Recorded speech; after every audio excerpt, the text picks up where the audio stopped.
some of what we would spend out of budget. You do see three bids there. What we did last year, we had all three companies that came in pretty close to the same price, and I had asked to give the guys the opportunity to pick which gear they actually wanted. This time I'm actually asking for permission to allow for the number 1 and the number 2, the Viridian and the Globe. They're just within $40 or $50 per set. Viridian is a company that we've not dealt with in the past, and we're actually going to do some field testing on it coming up to make sure that it is a good quality product. But for procedural purposes, I wanted to get this through you guys so I knew whether I was actually going to be allowed to purchase or not. So, which 2 quotes are you looking at, Scott? the U.S. uniform, and then the Hoosier Fire, which is the number 1. It's the part number 32968D. So it's the same specifications on U.S. uniform? Yes. And then on Hoosier Fire Equipment, on item 1 is the same? Yes. And then there's options on down that adjust the price or add the price, but the specifications that we requested were number 1. So Hoosier, is that 1A? Yeah, 1A, that's cheaper. That's a cheaper version of the gear, not what we spec, kind of like what we ran into with the backhoe the other day, where somebody tried to come in with something cheaper and thinking, well, they're going to give us, they're going to look at the numbers only. Well, that doesn't meet the specifications for the gear that we currently are using, and we don't want to cheapen. And so which matches fits at the 1 or 1A? 1. No. Which again is about there's $43 difference between the U.S. uniform and the Hoosier Fire. But I'm asking for the opportunity to either go with U.S. uniform or Globe, whichever we would so choose to go with. Is it acceptable to do that? Is it acceptable to do that? There's not a lot of difference in, these are just quotes, it's not a bid. Okay. So with it being a quote, yeah, if you really want to go with that, you can. I mean, if there was a $3,000 or $4,000 difference, then you'd have to specify what was the better. Okay. And again, that's the reason I'm not asking for all three, an opportunity for all three, because the one jumped up to about $1,950 almost, and I'm not gonna do that. You're only talking $350 difference, but if it's the same thing, why wouldn't you go with and it's the same product, right? Which is that? On U.S. uniform? Yeah. It's the same thing Right. as what number 1 is on Hoosier Fire Equipment. Right. So, but like I say, it's a new company. We haven't. Actually, he came in and just kind of popped me down the price, and I really don't know a lot about it. So he's supposed to come in. This is 5 Prevention Week this week, kind of covered up. He's going to come in next week, but again, for procedural purposes, not having to wait till next year or next month to get the approval. I'm going to say we're probably going to go for the U.S. uniform. if you don't, next month, explain why. Okay. Question. Yes. Is shipping and delivery included in the U.S. also? Yes. Yeah. Because actually, what they'll do, they'll have it drop shipped to their location, and then he'll bring it down. Yeah, because you can sock up quite a bit of money on shipping and handling on that kind of stuff. So, man, she's tired.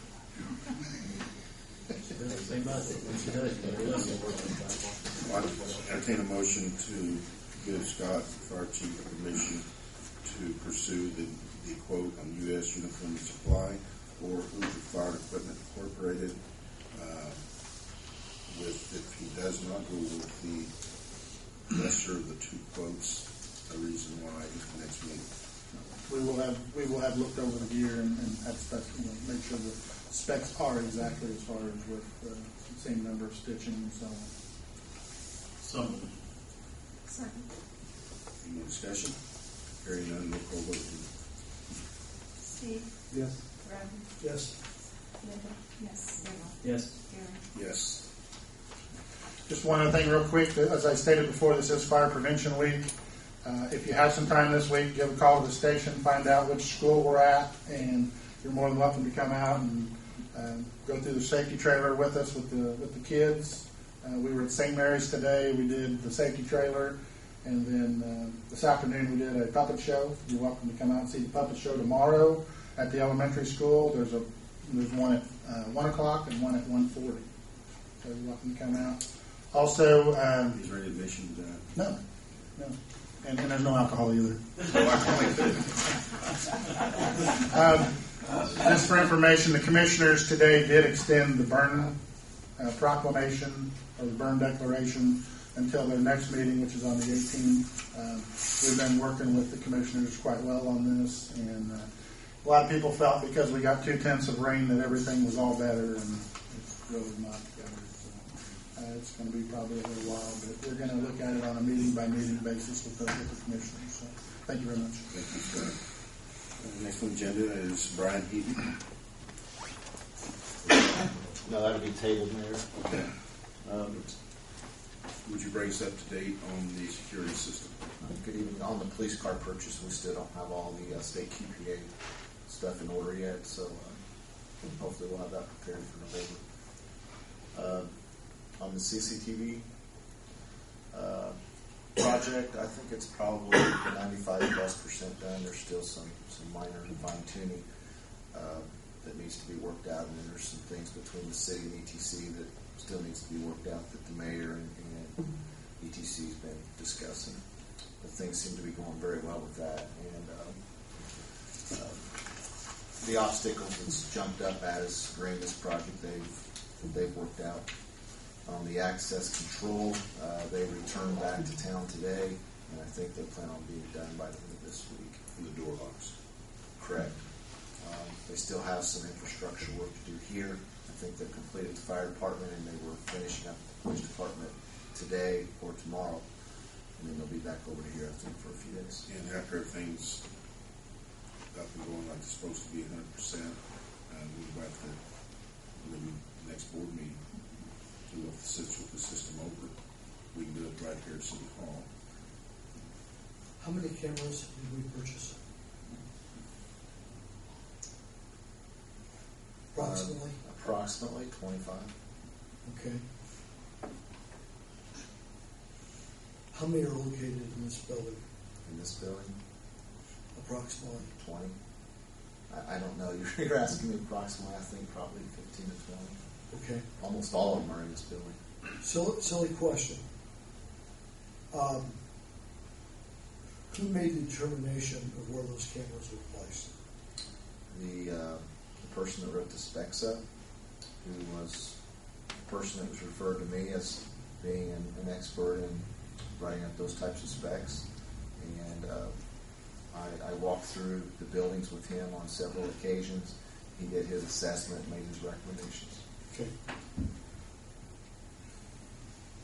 Did any of the employees have any input where those cameras might go, and the fact that they work in those offices on a daily basis, that they know where it might need to be, or where it could be, or where it shouldn't be?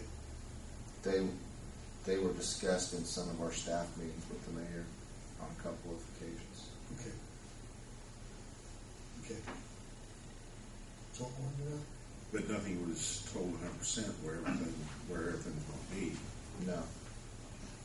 The person that wrote the specs up, he made the recommendations on or suggested where they be placed to capture the areas that should be captured. As far as entrances, counter spaces, public access spaces.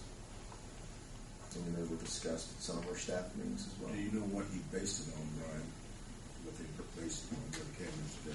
No, I don't know, Mayor, other than his experience and his expertise in that.